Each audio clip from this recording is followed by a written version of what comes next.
Les saisies de drogue permanentes au Sénégal inquiètent Jamra. L'ONG réagit et appelle l'État à une réaction énergique pour éviter que le Sénégal ne soit inscrit dans la panoplie d'États narcotrafiquants. Campagne de commercialisation de l'arachide 2019-2020. La Sonacos parle d'une édition prochaine sans difficulté. Des dispositions sont prises en amont selon son directeur général Modou Diagne Fada en tournée dans le sud-est du pays. La mairie de Biscuiterie échappe au Parti socialiste. Les Verts paient le manque d'unité au niveau local de Benno Bokk Yakaar. Une analyse du journaliste Babacar John pour qui d'autres revers sont à prévoir. Dans Tranche de vie, Alphonse Diouf, infirmier d'état de profession, mais musicien à ses heures perdues, Amour Abdourahmane Diallo est allé à sa rencontre. Les sports, Youssouf Bodjan, la revue de presse Mohamed Ali Mouba. À la technique de ce journal, il y a Abdoulaye Diop à la présentation et toujours avec un immense plaisir, Binta Diallo. Bienvenue à tous et à toutes.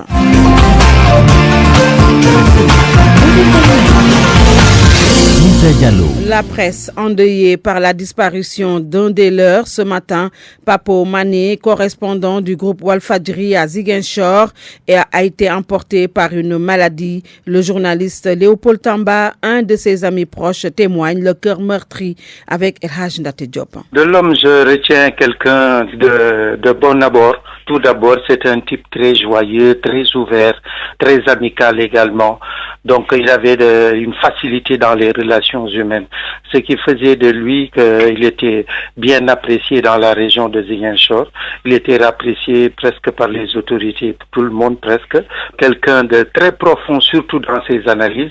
Il est venu à la presse en 1999, je me rappelle très bien. Et là, déjà, il avait fait montre d'une disposition très particulière quand il s'agissait d'écrire, parce que c'est quelqu'un qui a la plume alerte et il était très méthodique dans ses écrits. Quelquefois, nous avions même des échanges par rapport à ses écrits, puisque c'était lui le correspondant du quotidien Walfadjri à Ziguinchor.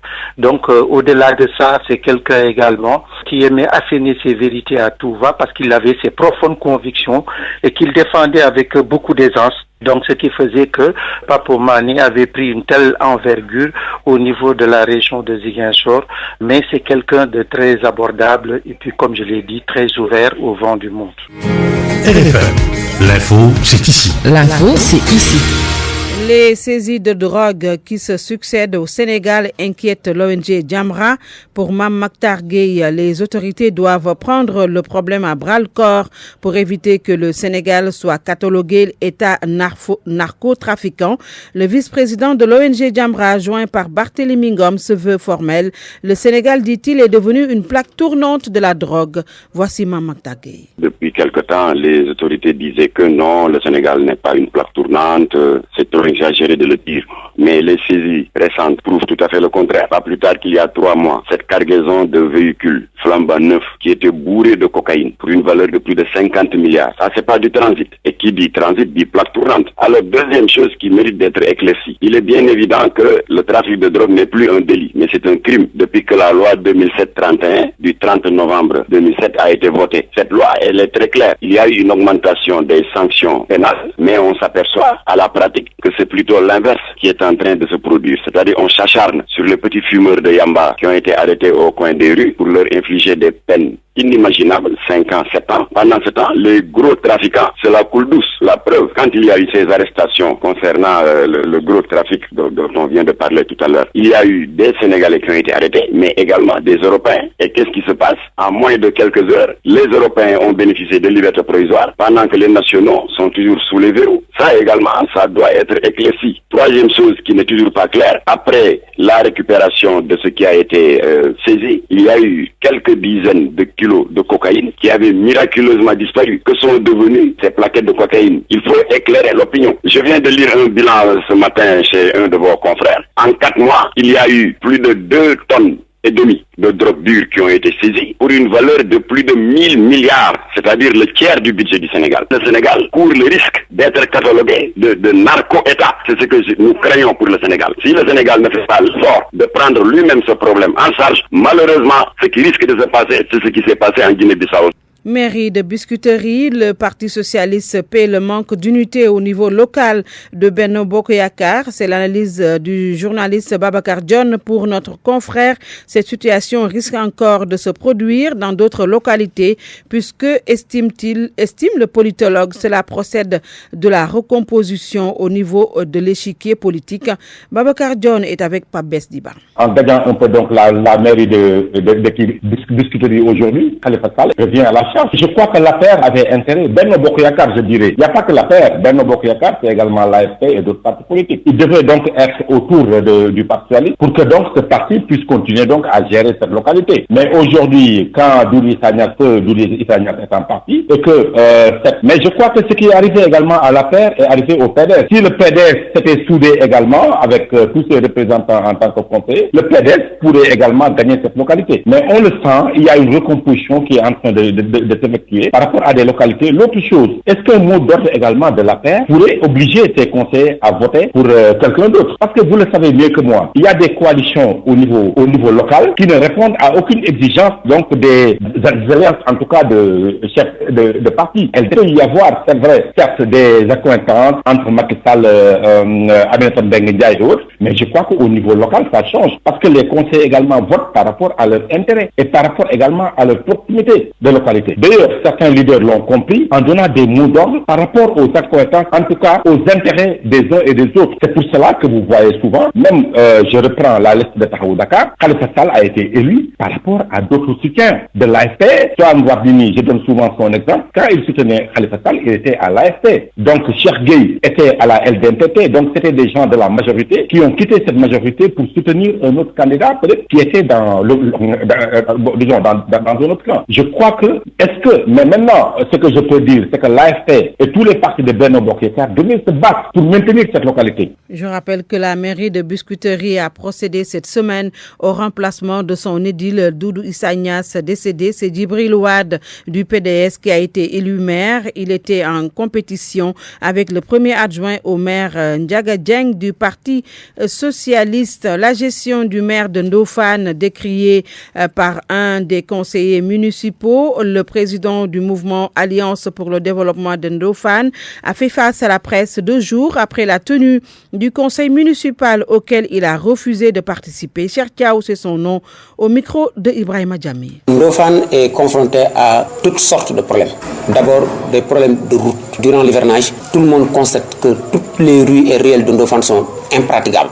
Toute personne, d'où qu'elle vient, a du mal à accéder au marché central parce qu'elle n'a pas par où passer. Un autre problème, c'est que la jeunesse de Ndofane est une jeunesse qui ne compte pas pour le maire. Il faut attendre la fin de son mandat, le crépuscule de sa carrière politique pour songer à trouver des emplois pour la jeunesse. Il a ajouté un 3e point portant délibération sur un terrain d'1 hectare 99 ar 11 centiares pour la construction de logements par Prandi Sénégal. Et ça, c'est un dossier calamiteux, c'est un scandale foncier. Donc il a voulu profiter de cette occasion pour le faire passer. On a dit niet, parce que tout le monde sait ce qui s'est passé pour l'attribution de ces terrains. C'est la 3e ou 4e fois que ce point est présenté en conseil municipal et que ça passe pas. Parce que toujours il y a des illégalités. Et pourquoi ça passe pas? C'était pas par défaut de quorum. C'était plutôt pour des questions administratives, des questions de procédure, un manquement avéré notoire relatif aux dispositions du Code des collectivités territoriales. C'est l'autorité administrative supérieure qui l'avait envoyé aller revoir sa copie. C'est pourquoi ce point ne passait pas. Le maire de Ndofane qui vient de réagir à travers un message qu'il a transmis à notre correspondant à Kaolack, Ibrahima Djamé, dément et rejette en bloc tous les documents relatifs à ce projet sont dûment signés par l'autorité administrative. Selon lui, le maire de Dakar, Soham Wardini, avait affiché son amertume à la suite du classement de la capitale sénégalaise 2e parmi les villes les plus sales en Afrique. Des Sénégalais rencontrés parlent d'incivisme et d'une absence totale de gestion citoyenne des ordures ménagères. Reportage Oumou Kalsoumli. Avec ces rues jonchées de déchets, des sachets en plastique de toutes sortes flottant sous l'effet du vent, des épaves de véhicules ça et là, un décor triste qui éloigne la capitale sénégalaise du cercle des villes les plus propres du continent. Une situation qui indigne beaucoup de citadins. La ville là, partout où on passe, on voit qu'il n'y a pas assez de poubelles et parfois même tu as des choses à jeter et puis tu seras obligé de les jeter par terre parce qu'il y a des fois manque de poubelles, des fois aussi il y a les populations qui ne sont pas bien sensibilisées sur l'affaire. D'une part, ce sont les populations qui ne sont pas sensibilisées, mais d'autre part aussi, c'est le manque de poubelles, le travail des mairies qui n'est pas bien fait. Abdoulaye Djidjou, étudiant, pense que c'est un problème d'incivisme. Il invite la population à changer de comportement. Je pense que si on changeait nos attitudes, ça pourrait changer quoi. J'irai tout le monde, les populations, les mairies, les autorités. En tout cas, si vraiment on pensait à nos avenirs, à l'avenir de nos enfants, on n'aurait pas fait ça. D'abord, je dirais à la population de respecter. Les autorités aussi doivent faire ce qu'ils peuvent faire et ce qu'ils doivent aussi faire. Abdou, la quarantaine, trouvé en train de lire son journal, juge que c'est un problème de conduite. Il demande aux autorités de faire des campagnes de sensibilisation. Tout est question de communication. Je pense que l'accent doit être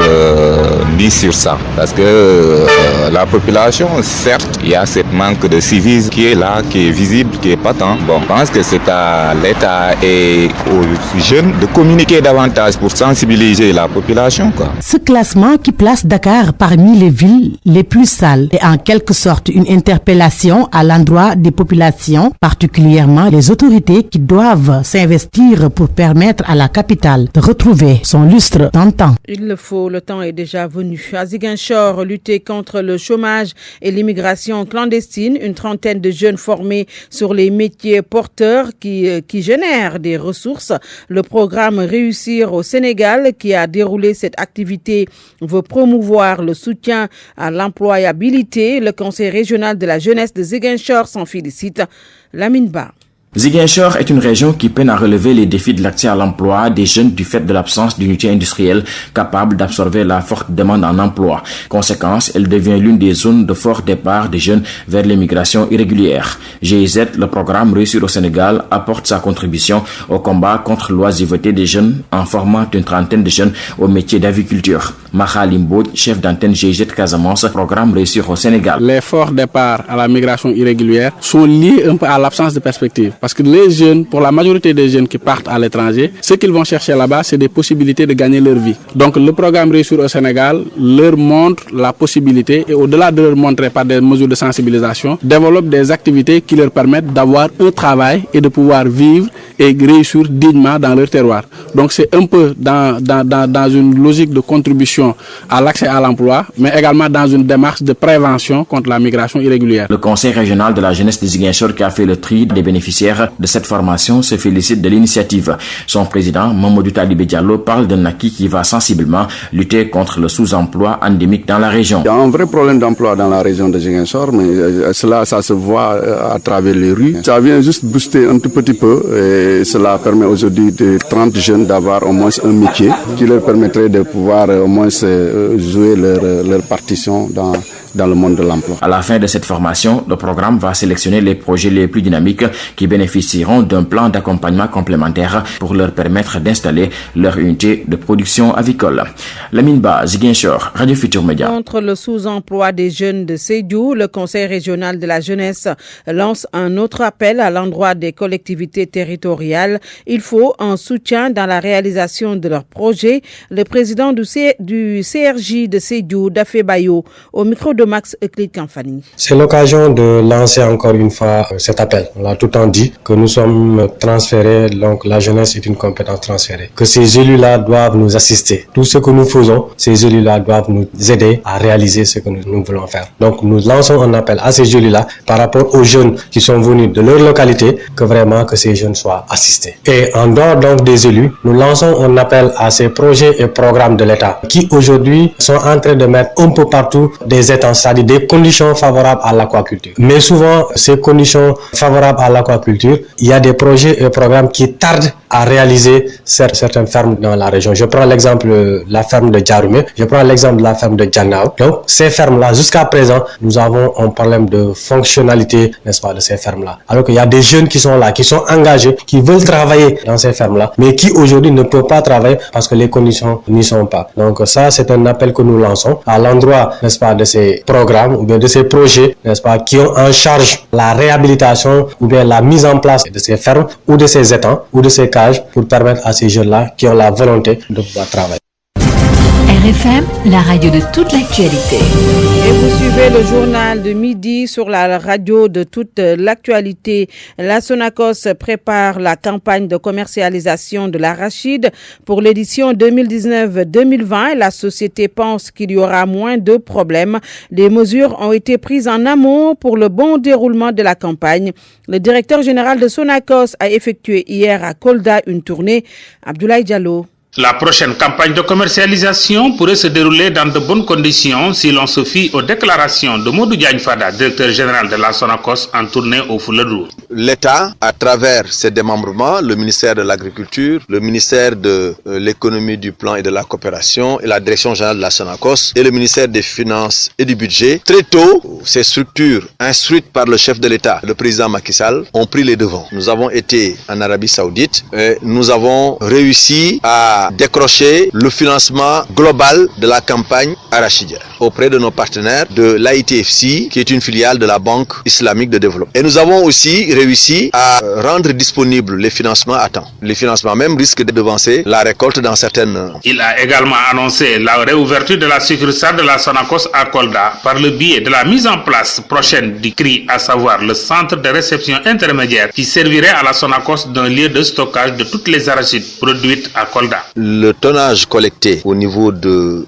Ziguinchor, au niveau de Lindiane, qui donc collecte les productions du sud, sur les 28 000 tonnes collectées, 25 000 viennent de Kolda. Donc les chiffres sont assez parlants. Et ce sont ces chiffres-là qui nous ont guidés aujourd'hui à Kolda pour dire que la Sonacos doit s'installer à Kolda. Nous sommes venus pour prospecter le site qui doit abriter le centre de réception intermédiaire de Kolda. Selon le directeur général de la Sonacos, il n'y aura pas de retard dans le paiement. Les producteurs seront payés seulement 72 heures après le dépôt de leurs graines. RFM Kolda, Abdoulaye Diallo. Solaire France partage son expérience avec la ville de Rufisque en matière de gestion des ordures ménagères. Des charrettes amovibles et des boutiques ont été mises en place pour la récupération des déchets. Un panel de sensibilisation s'est tenu ce vendredi à Rufisque, d'où nous appelle Abdou Diouf Diagne. Dans son combat contre les déchets solides, la commune de Rufisque-Est change de paradigme. Des charrettes amovibles vont sillonner les quartiers et une sensibilisation sur la précollecte sélective va être organisée dans les écoles. Boubacar Albendoui est le maire. La mise en place de différentes poubelles, la sensibilisation et la formation des populations sur le tri sélectif, mais aussi avoir un site pour recueillir tout ce qui est déchets triés, faire une revente de ces produits pour permettre aux populations non seulement d'avoir de l'emploi, mais aussi de rendre leur quartier très propre. Dans ce projet, la mairie a le soutien de ses partenaires français. Paul Mivre est le chef de la délégation et porteur du projet Coopération décentralisée Rufisque Solaire. Nous avons la première usine en Europe de recyclage des déchets. Fort de cette expérience, bien évidemment, nous avons pris cette thématique pour la transposer et l'adapter ici aux spécificités locales. On ne peut pas concevoir de mettre à Perpignan ce qu'on peut mettre à Dakar. Venu prendre part au panel sur l'économie circulaire des déchets organisé pour la circonstance, Alexandre Guberlette, fondateur de Teranga Lab, estime que ce panel vient à son heure, car Rufisque est une ville de consommation. Les enjeux des déchets ne sont pas véritablement compris par les populations, tout simplement parce que nous sommes enfermés dans les concepts d'une société de consommation.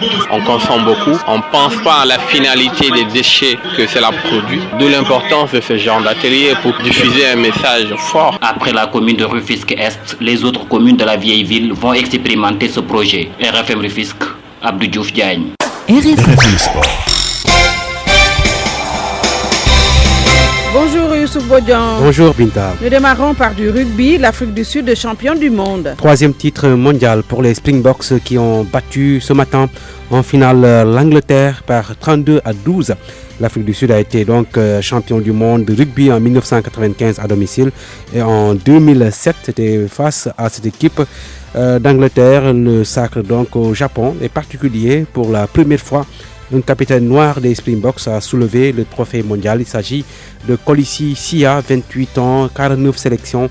L'équipe nationale de rugby de l'Afrique du Sud, Binta, est d'habitude composée 100% de blancs, mais pour cette année, la fédération donc a choisi d'équilibrer un peu. Il y a eu 12 noirs sur 31 joueurs, les Springboks qui sont champions du monde pour la 3e fois. Basketball féminin à présent, la finale de la Coupe du Sénégal se joue cet après-midi. À 17h30 précisément au stadium Marius Ndiaye, AS Ville de Dakar, Saint-Louis Basket Club, c'est l'affiche 2019.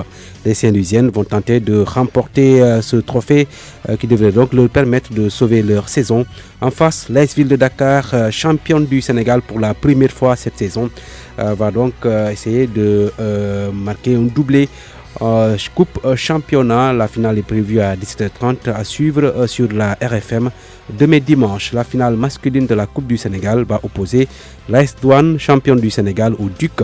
Deux équipes qui se retrouvent 15 jours après la finale du championnat remportée par les Gablous face aux étudiants de Dakar. Les Gablous, 4 fois champions du Sénégal d'affilée. Ce sera également l'occasion de récompenser la reine et le roi de l'année, Kounandao chez les filles et Pape Moustapha Diop de l'AS Douane chez les garçons. Coupe du monde de football des moins de 17 ans, Youssouf, dernier match du groupe du Sénégal ce soir. À 23h GMT, le Sénégal affronte le Japon pour la première place du groupe. Les deux sélections, avec 2 victoires chacune, sont déjà qualifiées en 8e de finale. L'enjeu pour les Lionceaux, maintenir la dynamique de victoire, mais aussi éviter les erreurs connues dans les matchs précédents. Propos d'un des vice-présidents de la Fédération sénégalaise de football, CRSEC, qui est actuellement au Brésil. Je pense qu'il faut d'abord souligner la force de caractère et la personnalité de cette équipe, parce que être menée à 2 reprises par des équipes qui sont des équipes de qualité, puisqu'on connaît en petite catégorie la force de l'équipe des États-Unis, qui n'a d'ailleurs pas encore dit son dernier mot dans la compétition, et on connaît également l'équipe hollandaise qui est championne d'Europe.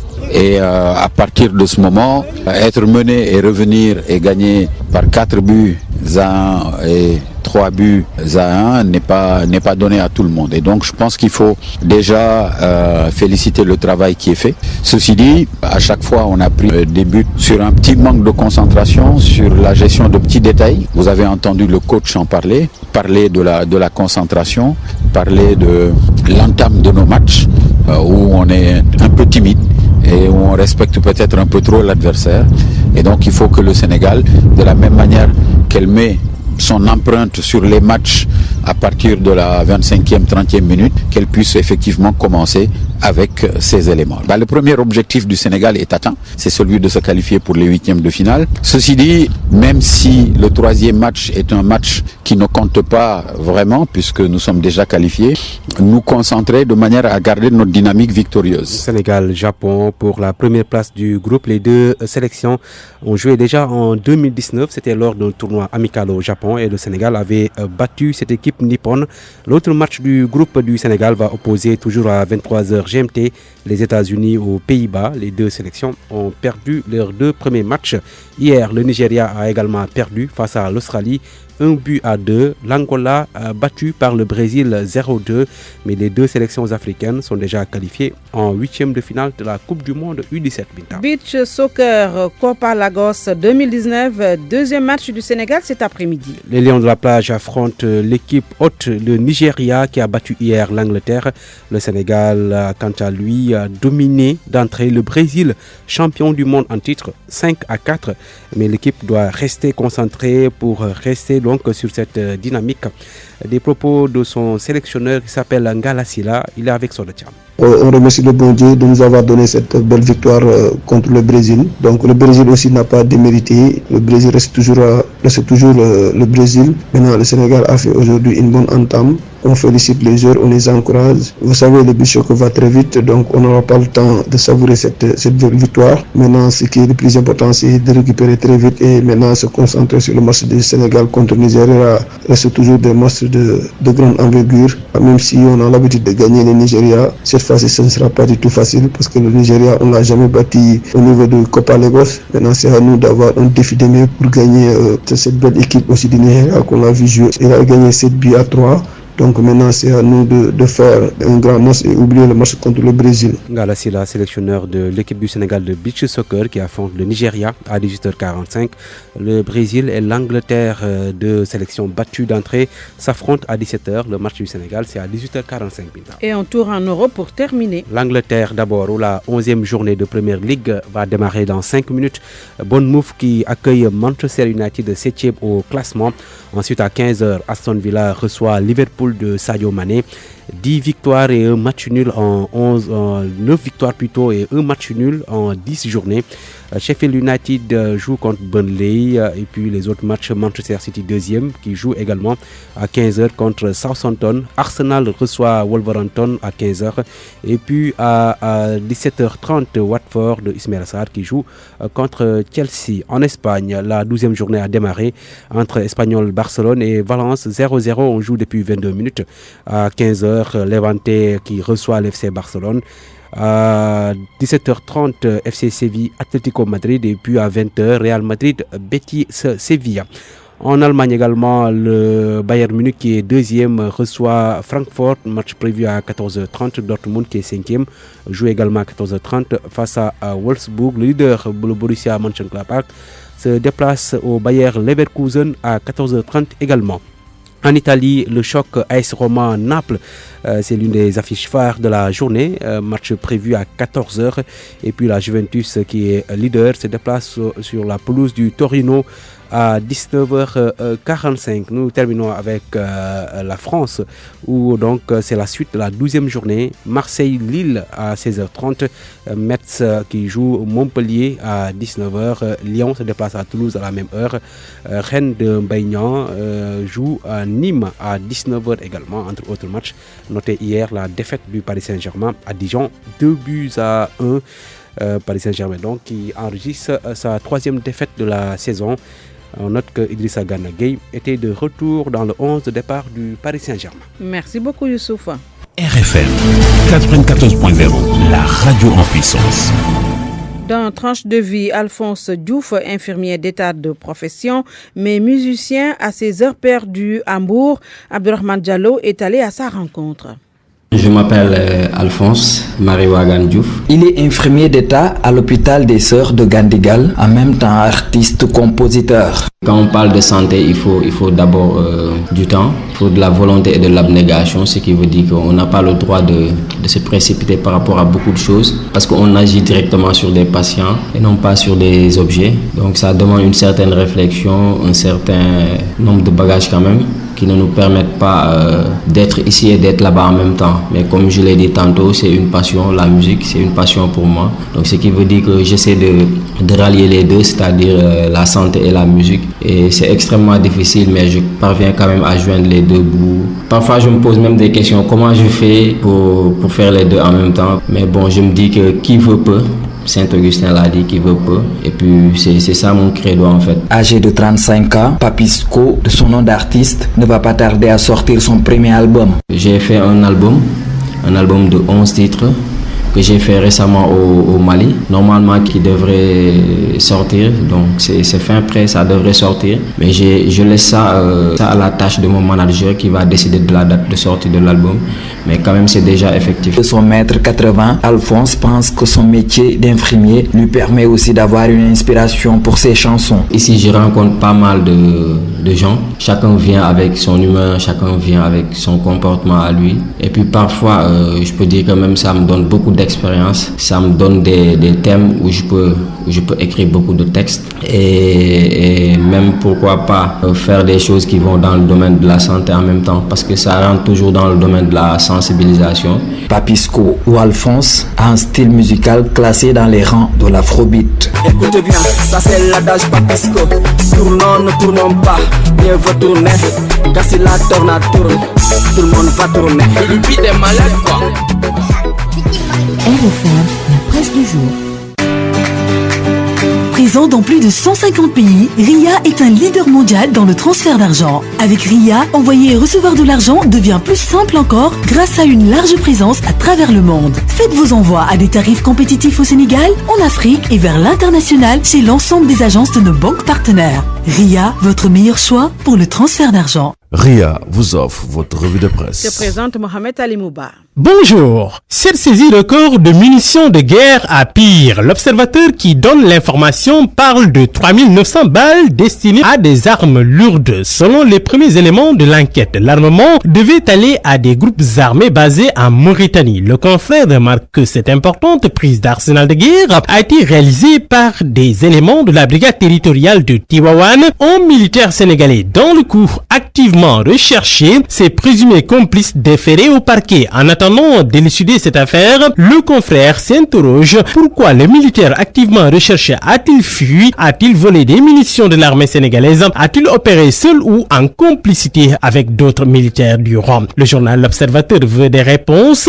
De l'armement à la drogue, le quotidien permet d'opérer le saut, lequel constate à manche cette énième grosse prise de la marine. En tout, 1,2 tonnes de cocaïne saisie, 5 interpellés avec des tirs de sommation. Selon le journal LAS, l'opération a eu lieu en haute mer. 11 Sénégalais, des Colombiens et des Français dans les filets de la marine nationale. En l'espace de 4 mois, relève le journal Libération, 2486 kg de cocaïne ont été saisis au Sénégal. Du coup, le confrère note que notre pays est devenu bel et bien la nouvelle plaque tournante de la drogue. Le marché des faux médicaments, toujours en essor au Sénégal, et pour cause de cette saisie opérée par la douane à Kaolack, 60 millions en faux médicaments. Selon Vox Populi, l'opération a eu lieu entre jeudi et vendredi dernier.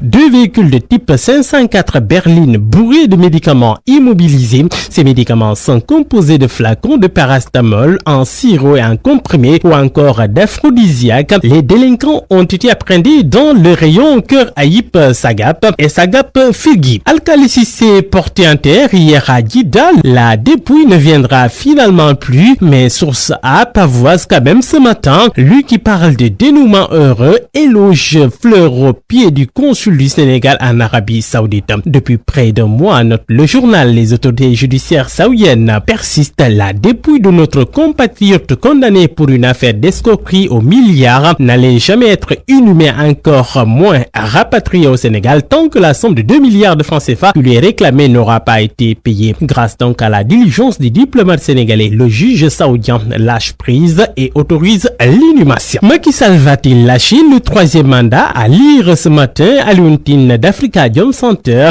Il n'a pas le choix. À nos confrères du journal Vox Populi, il rappelle que c'est le rejet du 3e mandat qui a fait élire Macky en 2012. Selon cet ancien combattant du M23, en votant contre Wade en 2012, on a surtout voté contre le 3e mandat. Macky Sall, justement, tient sa place en première page de la plupart des quotidiens. C'est parce qu'il s'intéresse et évoque les taux d'intérêt élevés dans la microfinance. Selon le journal LAS, le président Sall a sommé le FONGIP de trouver les voies et moyens de réduire ces taux. Il l'a fait savoir lors de la cérémonie officielle d'ouverture de la 2e édition du salon tournant de l'économie solidaire. Ce revers pour le Parti socialiste et pour Macky Sall aussi. La commune de Biscuiterie, enlevée par Djibril Wade, un ancien du PDS qui a pris la carte de Bosduniak, élu nouveau maire en remplacement de Doudou Issa Niasse, décédé au début du mois d'octobre. Selon la Tribune, le Parti socialiste contrôle une collectivité territoriale de moins et en tant qu'allié, Macky Sall est touché lui aussi. Le journal La Tribune parle de revers des verts de Colobane. Et puis ce dossier à lire dans le journal Enquête, le manque d'espace vert et la pression foncière qui étouffe Dakar. Le confrère note qu'actuellement Dakar est à des années-lumière d'une ville verte, durable et intelligente. En 20 temps, entre 1988 et 2008, la capitale a enregistré une réduction de 34% de ses espaces verts. La situation n'a cessé d'empirer. La place de l'indépendance, l'emblème du désastre. Et puis Sénégal-Congo pour les éliminatoires de la Coupe d'Afrique des Nations 2021. Aliou Cissé justifie ses choix. Il fait appel à Baba Thiam, Naby Sarr et Moussa Ndiaye. Ils sont appelés pour la première fois en sélection A. Le journal Observateur note Aliou Cissé. Il parle donc de continuité pour justifier sa confiance renouvelée au reste du groupe à lire dans Walf de ce matin. Bonne lecture à tous. RIA, votre meilleur choix pour le transfert d'argent. RIA vous a offert votre revue de presse. C'est la fin de ce journal. Le rappel des titres. Les saisies de drogue permanentes au Sénégal inquiètent Jamra. L'ONG réagit et appelle l'État à une réaction énergique pour éviter que le Sénégal ne soit inscrit dans la panoplie d'États narcotrafiquants. Campagne de commercialisation de l'arachide 2019-2020. La Sonacos parle d'une édition prochaine sans grande difficulté. Sans grande difficulté, des dispositions sont prises selon son directeur général Modou Diagne Fada en tournée dans le sud-est du pays. La mairie de Biscuiterie échappe au Parti socialiste. Les Verts paient le manque d'unité au niveau local de Benno Bokk Yakaar. Une analyse du journaliste Babacar John pour qui d'autres revers sont à prévoir. C'est la fin de ce journal. À la technique, il y avait Abdoulaye Diop. À la réalisation, Barthélémy Ngom, El Hadj Ndate Diop qui sera là pour le 13h. Ce même Khalam Ndate Diop est là pour Khalam Mag, les actualités culturelles du week-end.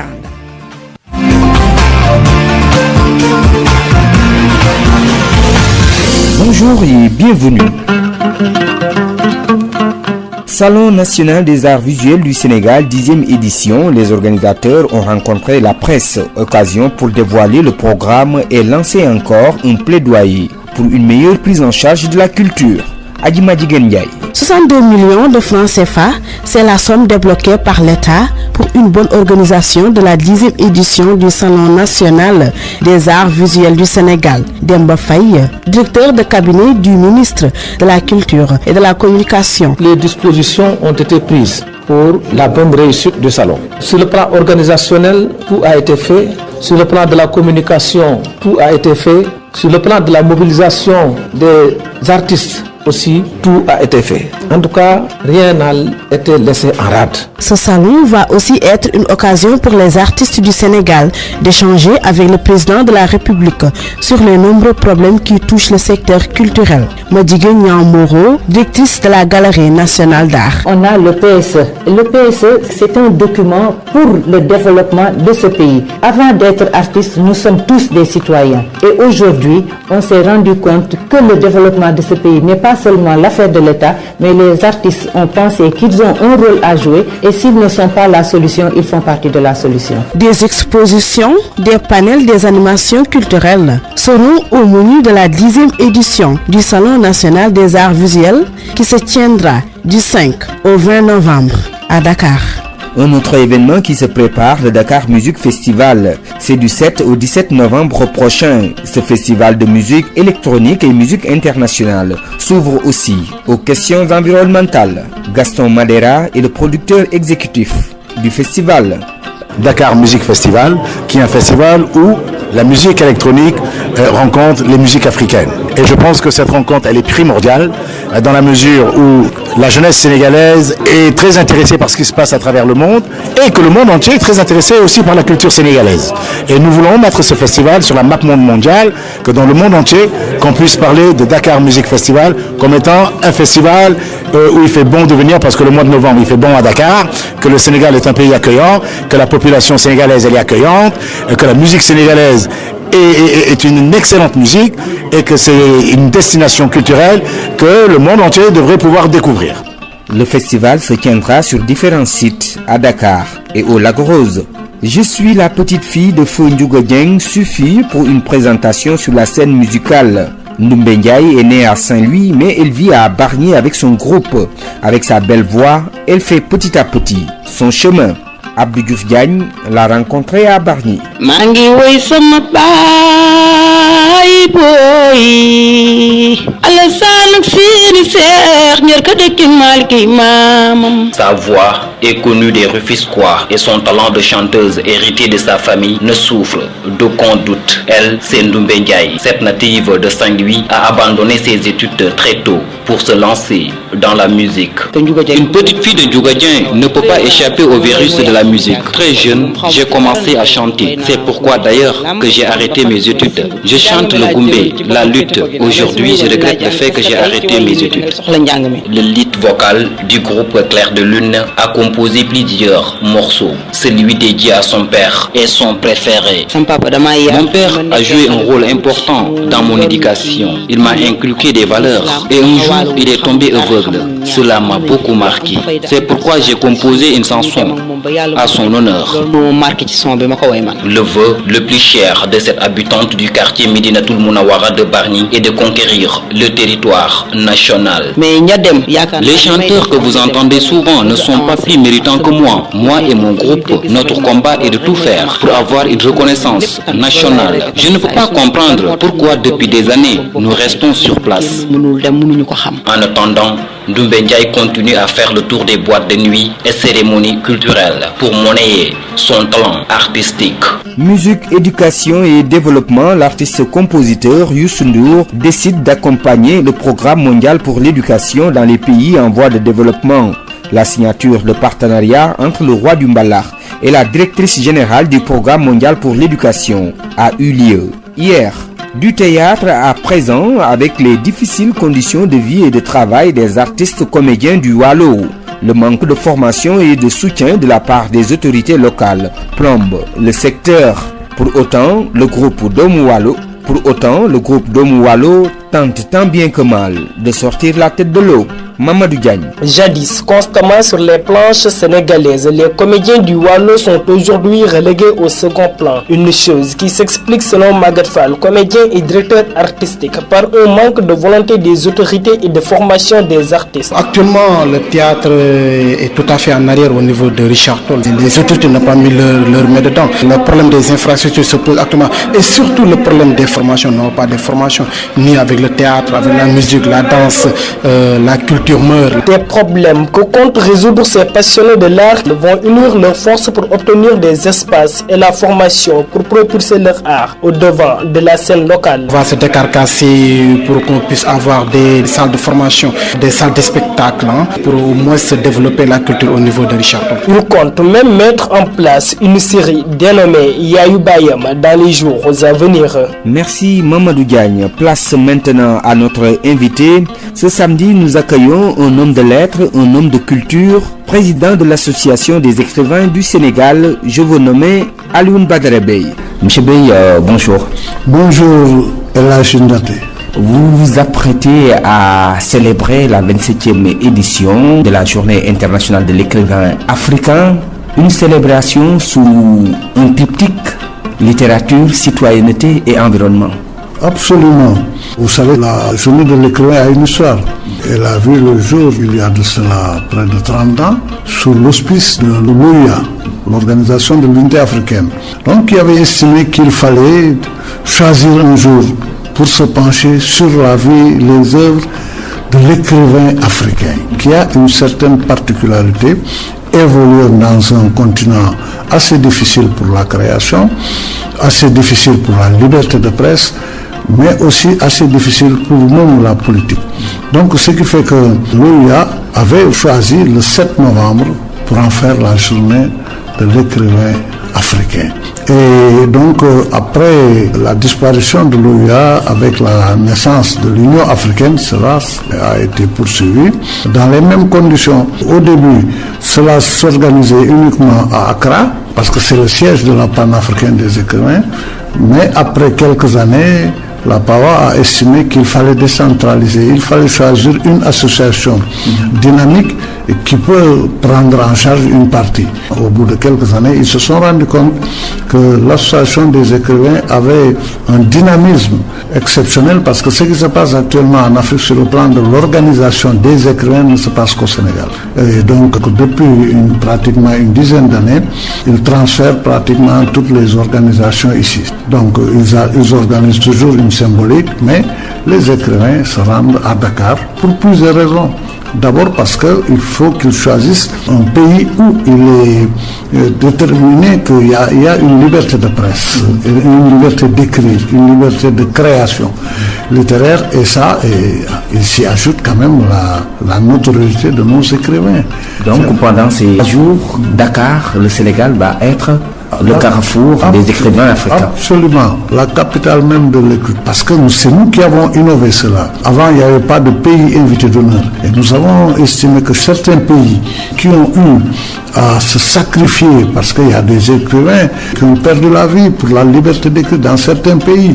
C'est pour cela donc on a estimé qu'il fallait chaque édition avoir un pays invité d'honneur.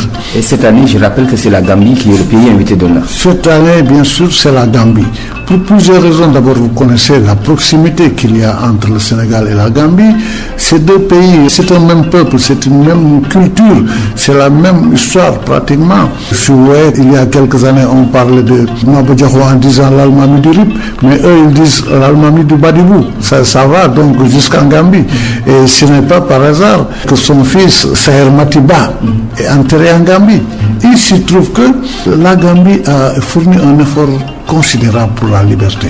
Vous savez, votre notre confrère aussi, Deida Aïdara, après avoir séjourné ici à la journée de l'écrivain, a été assassiné une semaine après en Gambie. Et c'est lui qui était le président du PEN gambien. Mais cette fois-ci, la Gambie, avec Mamadou Tangara, le ministre des Affaires étrangères, et Ahmed Ba, le ministre de la Culture, avec le dynamisme des écrivains, ils viennent avec une vingtaine d'écrivains. Donc, une forte délégation. Donc, ça prouve encore une fois qu'ils ont vu l'attrait qu'il y a entre ces deux pays, entre ces deux chefs d'État. Je crois forcément à la diplomatie culturelle. La diplomatie culturelle, raison pour laquelle cette année vous allez vous pencher sur quelques anthologies au nombre de 3 sur la littérature congolaise, la littérature guinéenne et gambienne. Oui, absolument. Parce que le Sénégal a été souvent à la base de certaines anthologies.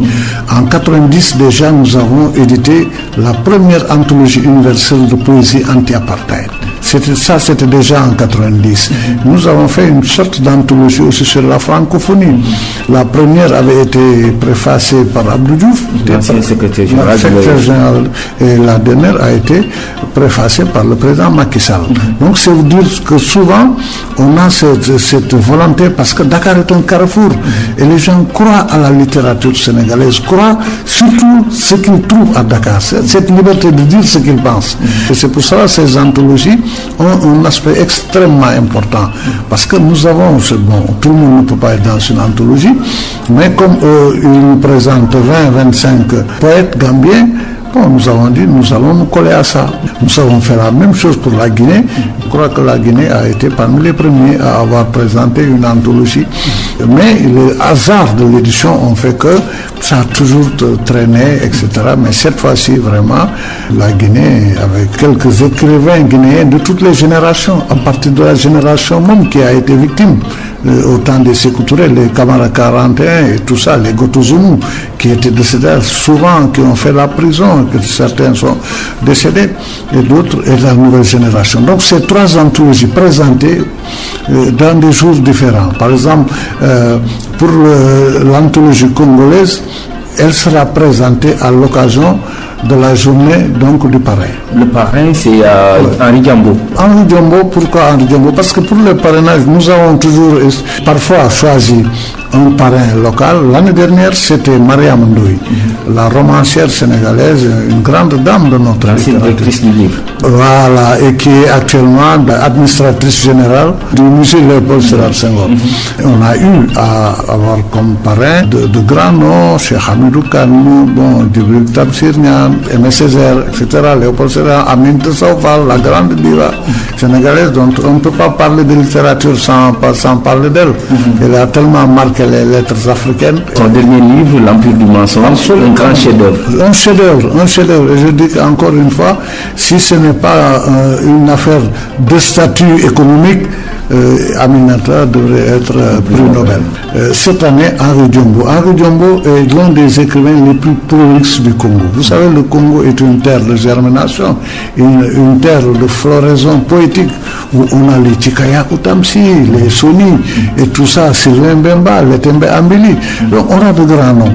Et Henri Diombo est venu avec non seulement ses qualités mais Henri Diombo est l'un des plus grands dramaturges d'abord congolais. Il a écrit 18 pièces de théâtre, plus des romans, plus des essais, plus des nouvelles. Donc il est président de l'Union des écrivains artistes et artisans du Congo. Et ils forment un bloc, c'est pour cela qu'ils font plus de 1000 et quelques membres. Pratiquement en Afrique centrale, c'est le chouchou de cette zone-là. Et c'est quelqu'un qui l'année dernière avait été lauréat du théâtre. Au-delà de cet hommage et des réflexions autour des thèmes qu'on avait évoqués dès le début, la citoyenneté, la littérature et l'environnement, ce sera l'occasion aussi de faire une sorte de délibération sur les grands concours et les prix concernant la littérature. Absolument. Nous avons un jury qui est présidé par le docteur Djibril Diallo Falémé. Il y a 2 distinctions. D'abord, ça c'est des distinctions. Par exemple, le grand prix africain Yasser Arafat est allé à une icône de la littérature africaine, Djibril Tamsir Niang.